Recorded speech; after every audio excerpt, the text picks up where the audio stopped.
کا پھل زیادہ میٹھا ہوتا ہے، لوگ پتھر بھی اسی کو مارتے ہیں۔ اللہ تعالیٰ کبھی دو مخلص لوگوں کو جدا نہیں کرتا، جدا تب کرتا ہے جب دونوں میں سے کوئی ایک منافق ہو۔ اللہ کبھی مخلص کو منافق سے نہیں جوڑتا۔ جب حق پر رہتے ہوئے تمہاری مخالفت حد سے بڑھنے لگے تو سمجھ لو اللہ تمہیں کوئی مقام دینے والا ہے۔ حضرت علی نے فرمایا، زندگی کے 3 اصول بنا لو۔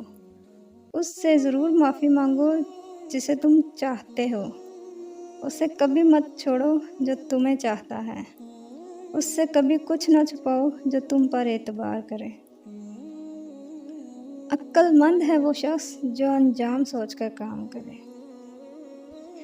جب بھی تم چاہو کہ تمہاری دعا عرش تک پہنچے اور مستجاب ہو جائے تو پہلے اپنے والدین کے لیے دعا مانگو۔